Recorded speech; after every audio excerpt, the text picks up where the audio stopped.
Bharatiya Janata party Himachal Pradesh के वरिष्ठ नेता आदरणीय विपिन परमार जी, इनके साथ पार्टी के वरिष्ठ नेता एवं पार्टी के महासचिव त्रिलोक कपूर जी, हमारे बीच में कांगड़ा विधानसभा क्षेत्र के विधायक और पार्टी के उपाध्यक्ष पवन काजल जी, प्रदेश प्रवक्ता राकेश जी, जिला अध्यक्ष सचिन जी, पार्टी के पूर्व प्रत्याशी रहे राकेश चौधरी जी, डॉक्टर विशाल, मंडल अध्यक्ष।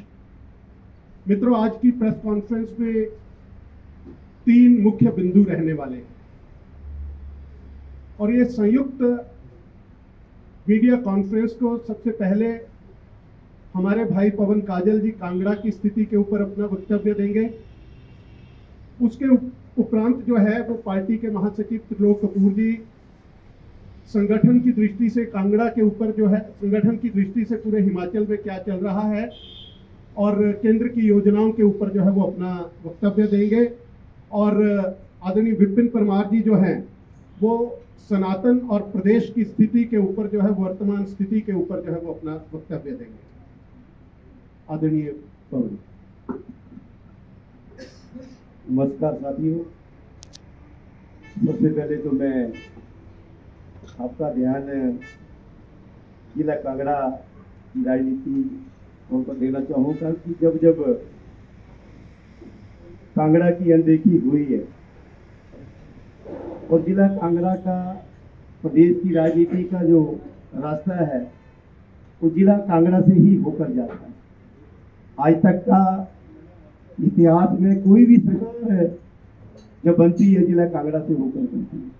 तो मैं आज के आपके माध्यम में ये बात करना चाह रहा हूँ कि आज जो स्थिति है जिला कांगड़ा चंबा लोकसभा कार्य क्षेत्र की, जिसमें 17 विधानसभा एरिए आते हैं और यहाँ से जिला कांगड़ा से 10 विधायक और 2 चंबा से यहाँ पर जीत कर गए हुए हैं और सरकार का हिस्सा बने और सरकार में 12 विधायकों में सिर्फ एक मंत्री बने हैं चौधरी चंद्र कुमार, और उनको डिपार्टमेंट भी पशुपालन विभाग दिया है। बाकी और भी इम्पोर्टेंट डिपार्टमेंट थे। जिला कांगड़ा 15 विधानसभा एरिए है, 2-3 चंबा के 4, तो कुल मिलाकर जो अनदेखी इस सरकार ने हमारे साथ की है आप सबके सामने।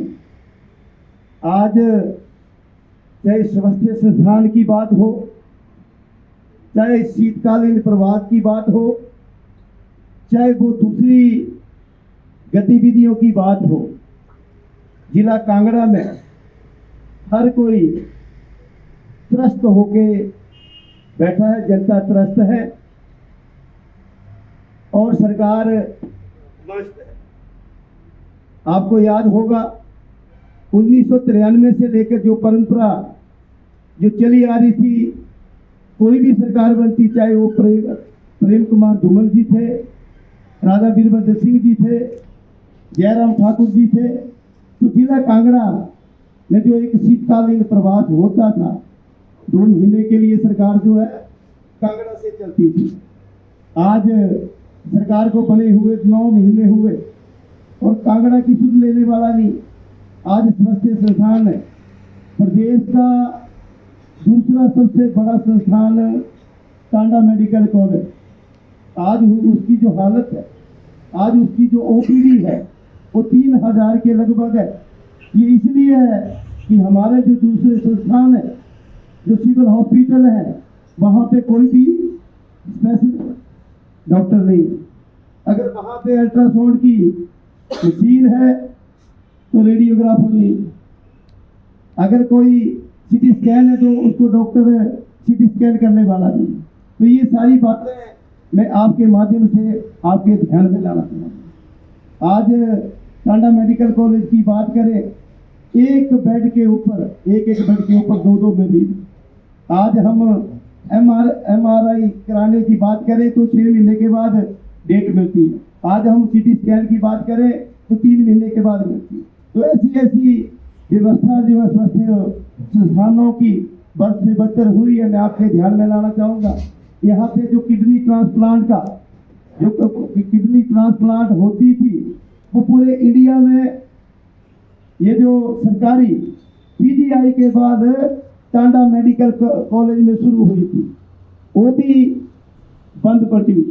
तो मैं सरकार का ध्यान लाना चाहूँगा कि कांगड़ा की अनदेखी आप ना करें। ये जो शीतकालीन प्रवास लोग याद करते थे कि हमारी सरकार आएगी और पूरा प्रदेश यहाँ पूरे असला यहाँ पे आएगा और हमारी मूलभूत सुविधा भी होगी, हमारे काम भी होंगे।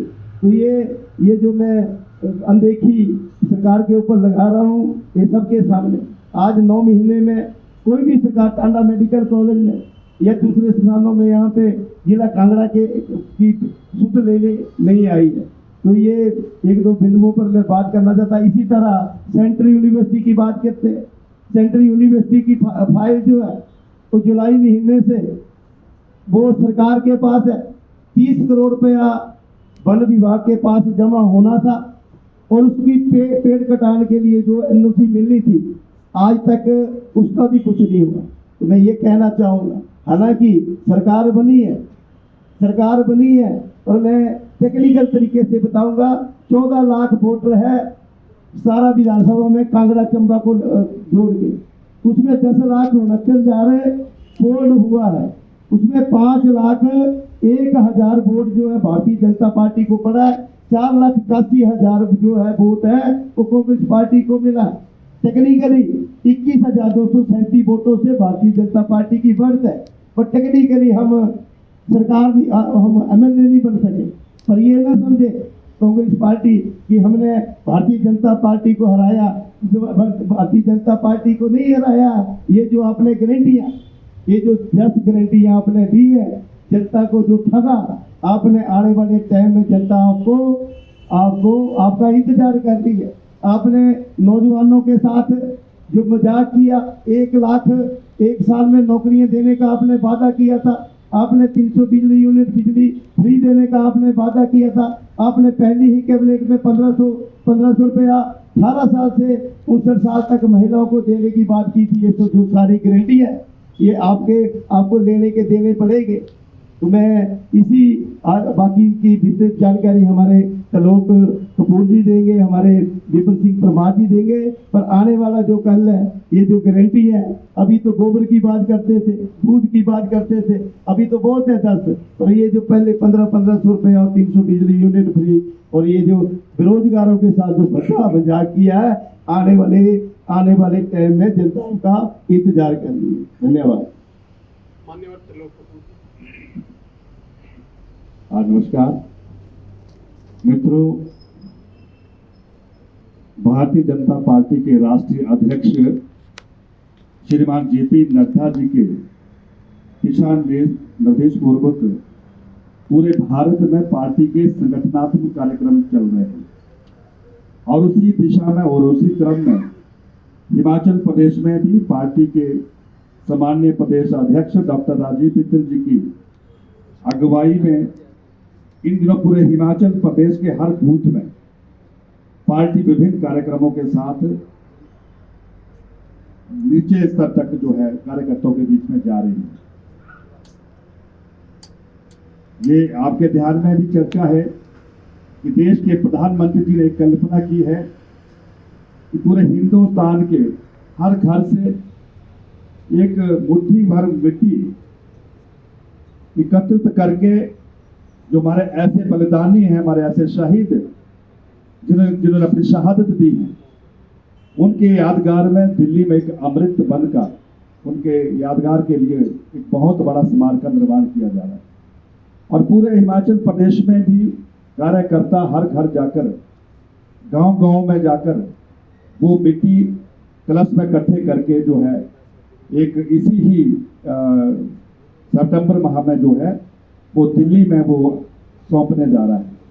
इसी तरह हमारे कार्यक्रमों में चाहे वो 17 तारीख को दुनिया के सबसे ताकतवर नेता और भारत के यशस्वी प्रधानमंत्री श्री नरेंद्र भाई मोदी जी के जन्मदिन के अवसर पर भारत की सरकार लगभग 13,000 करोड़ रुपए की एक विश्वकर्मा श्रम कल्याण योजना के रूप में एक बहुत बड़ा कार्यक्रम करने जा रही है, जिसमें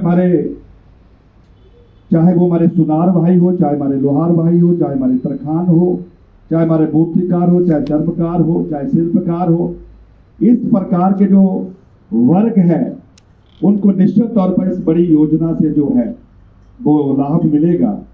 और इसी तरह 18 तारीख को पूरे हिमाचल प्रदेश में युवाओं के द्वारा एक रक्तदान शिविर का आयोजन किया जा रहा है।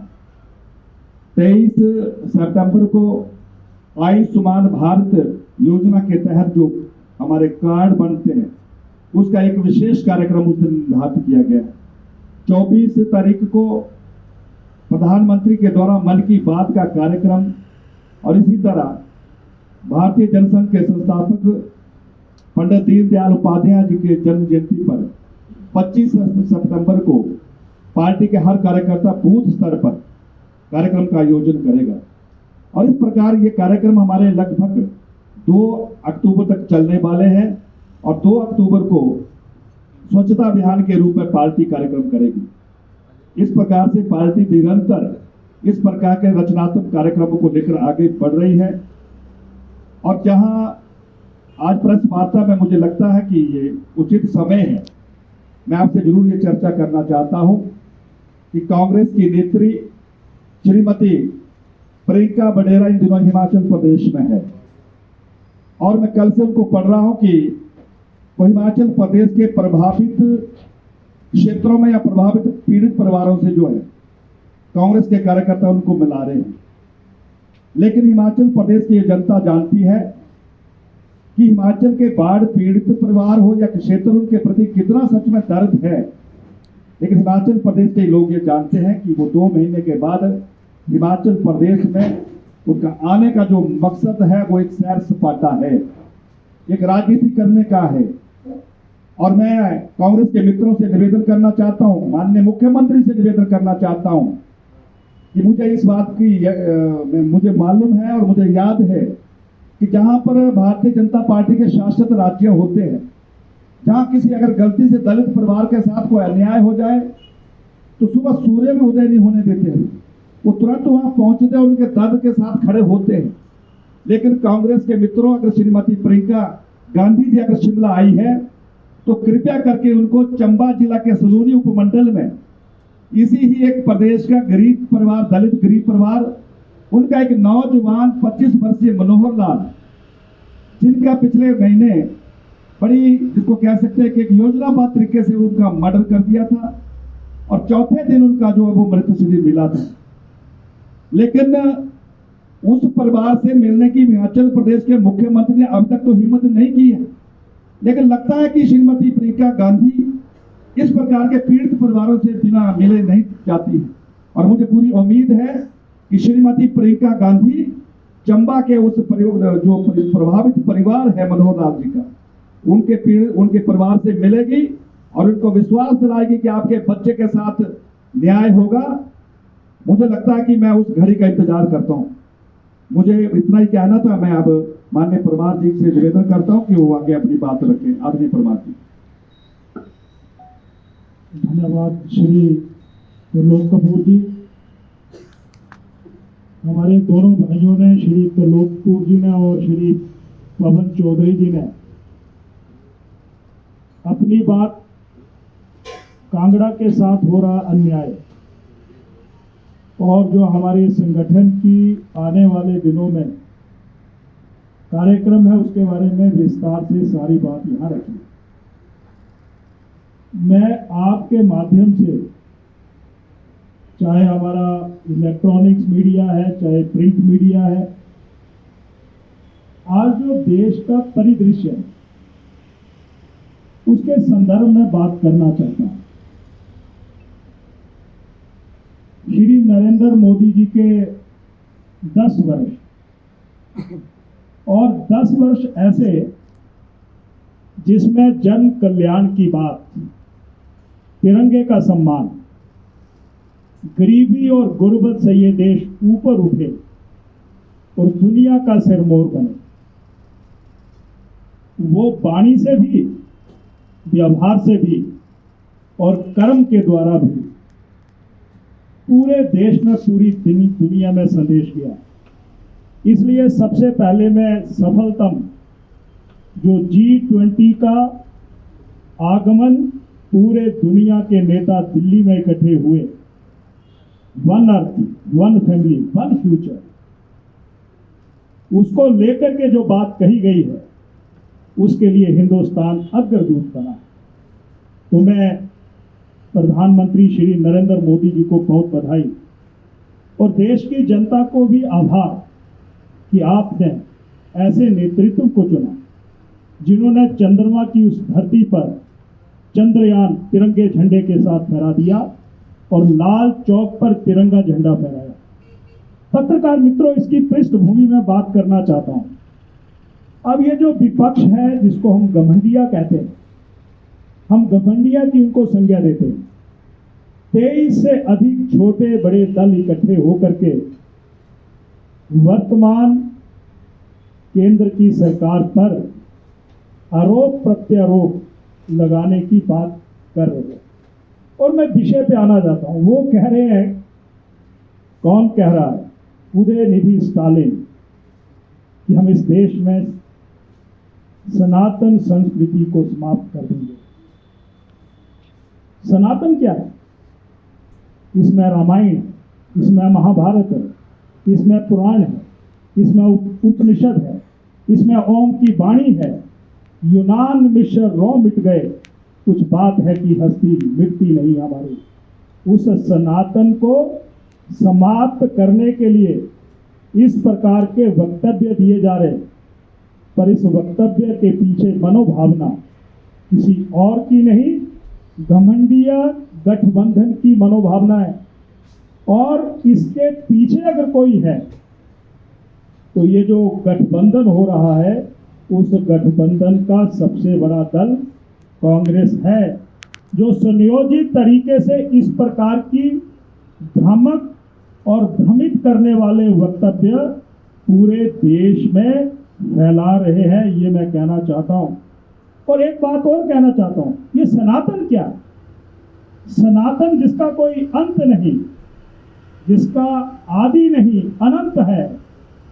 और इतिहास इस बात का गवाह रहा है, जब कभी भी इस देश पर सनातन हिंदुत्व है, सनातन राष्ट्रवाद है, और इस राष्ट्रवाद और हिंदुत्व पर जिसने चोट पहुंचाई है, वो इस देश में समाप्त हुई।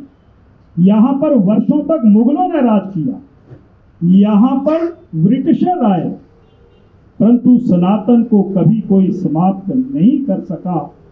परंतु वोट की लालसा में ये गठबंधन, घमंडिया गठबंधन, इस प्रकार के आरोप प्रत्यारोप लगा रहे हैं। वो क्या कह रहे हैं? हम सनातन को यानी हिंदुस्तान को मिट्टी में मिला देंगे, सनातन संस्कृति को, इसका अस्तित्व मिटा देंगे। इतिहास इस बात का गवाह रहा है, जिसने भी सनातन पर हाथ डालने की कोशिश की है। पाकिस्तान की मंशा क्या थी, पर आज पाकिस्तान कहां पहुंच गया? पूरी दुनिया में दर दर की ठोकरें खाने के बाद कमजोर पाकिस्तान आज पूरी तरह से लाचार हो गया और हिंदुस्तान दुनिया की मजबूत शक्ति बन गई। इसलिए मैं आपके माध्यम से एक बात यहाँ पर लाना चाहता हूँ कि कांग्रेस का और गठबंधन का ये जो सोची समझी चाल है, इसको हिंदुस्तान की जनता पूर्ण नहीं होने देंगी। और दुर्भाग्य इस बात का है कि हिमाचल प्रदेश के मुख्यमंत्री जी ने भी सरकार बनने के बाद उन्होंने एक अपने अधिवेशन या कार्यक्रम में एक भाषण दिया था सोनिया गांधी जी के सामने। प्रियंका गांधी और राहुल गांधी, इनकी पार्टी तो वहीं पर, परिवार की परिक्रमा। अपनी योग्यता कम होगी पर परिक्रमा की योग्यता बहुत है।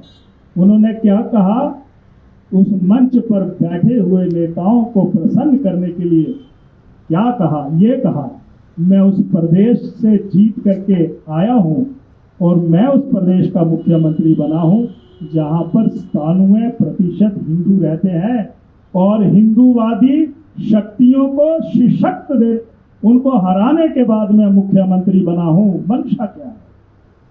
यानी ये कांग्रेस, ये राहुल गांधी, उनका परिवार हिंदूवादी और सनातनी विचार का, संस्कृति का, धर्म का हमेशा विरोध करते रहे। मित्रों, मैं आपके सामने एक बात और रखना चाहता हूं। मैं यहाँ कोई भाषण नहीं, पर आपके माध्यम से एक बात ये रखना चाहता हूं, जो हमारा सनातनी विचार है, ये पूजा पद्धति नहीं है। हमारा विचार जो है वो धर्म क्या है, धर्म क्या कहता है, ये पूजा पद्धति नहीं है, ये जीवन को जीने का एक ढंग है, मर्यादा है। उस मर्यादा का पालन हम करते हैं, उसको ये सनातन कहता है। परंतु वोट की बात आए तो सनातन गंगा में डुबकी लगाते हैं, और अगर पूरा सनातन इकट्ठा हो जाए तो श्री नरेंद्र मोदी जी भाजपा का मंच पर खड़े होकर के वक्तव्य देकर के सनातन को मिट्टी में मिलाने की बात करते हैं। यहाँ पर प्रियंका गांधी जी का दौरा है, वो यहाँ पर फोटोग्राफी करने के लिए पिछले कल से घूम रही है। यानी 2 महीनों के बाद उनको हिमाचल प्रदेश की त्रासदी याद आई और भाजपा को भी याद आई। हमारा पूरा नेतृत्व डॉक्टर राजीव बिंदल जी की अध्यक्षता में दिल्ली में राष्ट्रीय अध्यक्ष जी के श्री जगत प्रकाश नड्डा जी ने संपर्क किया और त्रासदी के सबसे पहले यहाँ पर नितिन गडकरी जी पहुंचे। उसके उपरांत हमारे श्री जगत प्रकाश नड्डा जी पहुंचे।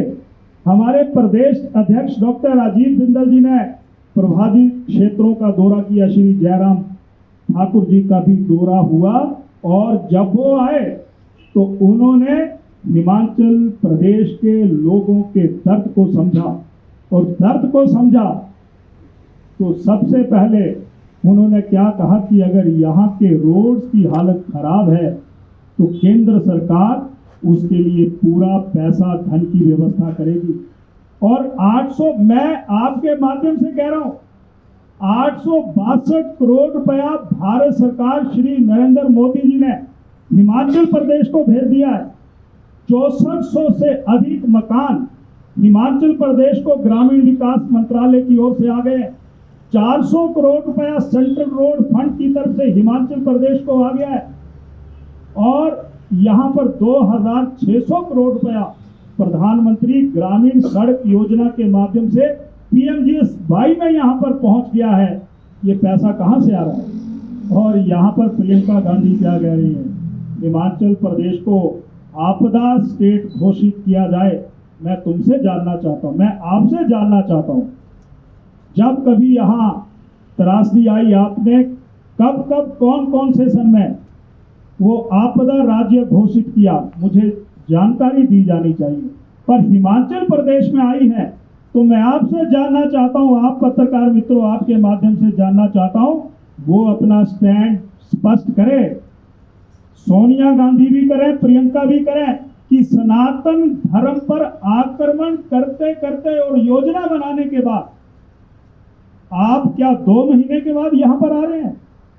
आप अपना स्टैंड क्लियर करें, और स्टैंड क्लियर करें कि सनातन पर स्टालिन से लेकर के और खड़गे के बेटे ने जो वक्तव्य दिया है कांग्रेस का, उस पर क्या दृष्टिकोण है, ये हिमाचल प्रदेश की जनता, देश की जनता आपसे जानना चाहती है। और एक बात मैं और कहना चाहता हूं, और सुखविंदर सिंह सुक्खू जी को दिल्ली बुलाया, वो किसी भोज में नहीं, राष्ट्रपति जी के भोज में गए थे।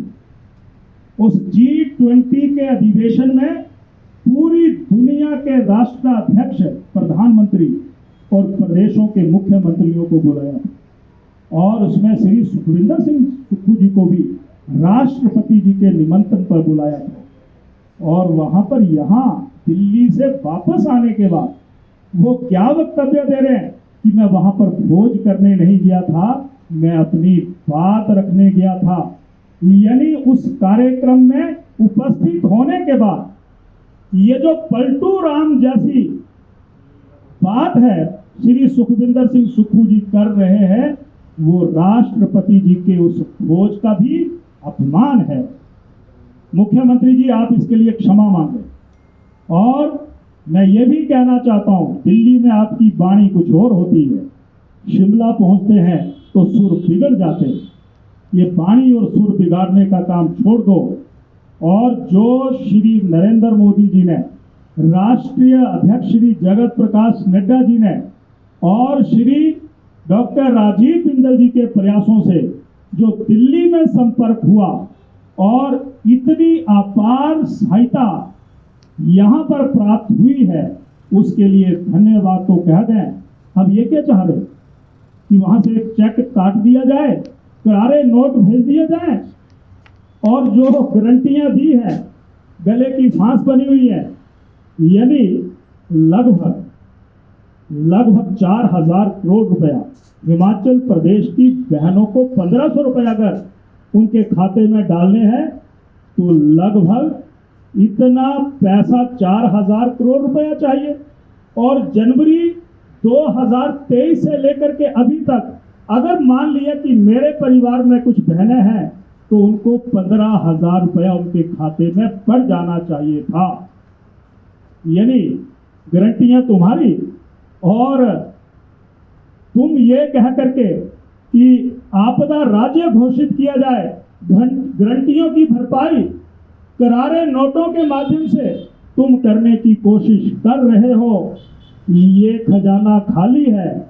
इस बात को अब बंद कर दें और लोगों के दुख दर्द में आप शामिल हो जाएं।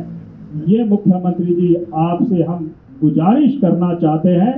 और जो हमारे श्री नरेंद्र मोदी जी के द्वारा इस हिमाचल प्रदेश को आपदा के समय राहत दी गई है, उसके लिए उनका धन्यवाद करें, धन्यवाद जरूर करें।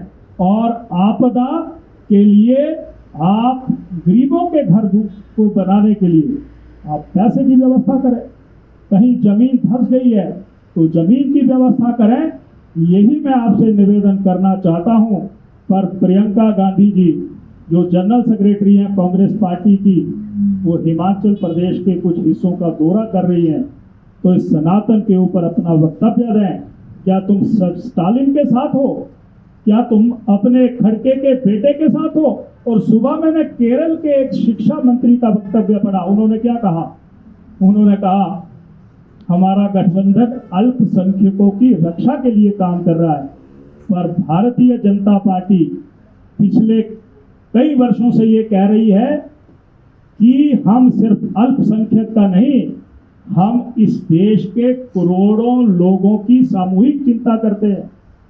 इसमें चाहे गिरिजन हैं, इसमें चाहे हरिजन हैं, इसमें चाहे दलित हैं, इसमें चाहे पिछड़े हैं, इसमें चाहे अगड़े हैं, इसमें चाहे गरीब हैं, इसमें किसान हैं, इसमें बागवान है। हम पूरे समाज की चिंता करने वालों में है। ये भारतीय जनता पार्टी की सोच है। और ये जो घमंडिया गठबंधन इंडिया के नाम से बना है, वो कह रहा है कि हम अल्पसंख्यकों की चिंता करेंगे। यानी भावना बिल्कुल स्पष्ट है। अपनी धरती जमीन से खिसकने के बाद उनको ये महसूस हो रहा है कि सनातन के बारे में चाहे HIV की संज्ञा दे दो, चाहे कोड की संज्ञा दे दो, चाहे सनातन के नाम पर हिंदुओं को समाप्त करने की बात कर दो, यानी समाज में इस प्रकार का विभाजन पैदा कर दो, पर हिंदुस्तान की जनता इसको पूर्ण नहीं होने देगी। यही मैं कहना चाहता हूं। और आप पत्रकार मित्रों के माध्यम से मैं ये कहना चाहता हूं कि जो ये मंसूबे गठबंधन ने पाले हुए हैं, ये किसी भी सूरत में पूरे नहीं होंगे और हमारा देश सुरक्षित है। और श्रद्धेय श्री नरेंद्र मोदी जी की अगुवाई में बिल्कुल सुरक्षित है। स्वाभिमान देश में ही नहीं, पूरी दुनिया में जगह है। मित्रों, अब उस स्वाभिमान को जगाने में आने वाले 2024 में हिंदुस्तान की जनता ने ये मन बनाया है कि दुनिया का सिरमौर बनेगा हिंदुस्तान। और दुनिया का सिरमौर बनेगा, तो उसके लिए हिंदुस्तान की जनता ने भी मन बनाया है कि एक बार फिर से उस स्थान पर हमारे प्रधानमंत्री श्री नरेंद्र मोदी जी बैठेंगे। ये बात मैं आपके सामने करना चाहता हूँ। अंत में आप सभी मित्रों का, बहनों भाइयों का, पत्रकार साथियों का मैं बहुत आभार प्रकट करना चाहता हूँ। कांगड़ा की आवाज़ को आप जिंदा रखेंगे और उस आवाज़ को जिंदा हम भी रखेंगे। क्यों हो अपमान, किस लिए हो अपमान? वोट देने वाले मैं और आप, और जब किसी चीज की बात आए तो वहां पर एक मंत्री मिले, यहां पर सेंट्रल यूनिवर्सिटी की बात आए तो उसकी अवहेलना की जाए, यहां पर बजट की बात आए तो उसको छोड़ दिया जाए। नहीं, ये किसी सूरत पर नहीं होगा। हम जिलों में नहीं बंटने वाले हैं, पर अपने जिले की बात को हम अवश्य स्थान पर रखेंगे और जो यहाँ का हक है उसको दिलवाएंगे। और जो कांग्रेस के लोग भी डरे हुए हैं, अब तो मंत्री ही डरे हुए हैं, इनके विधायक डरे हैं, सीपीएस डरे हैं।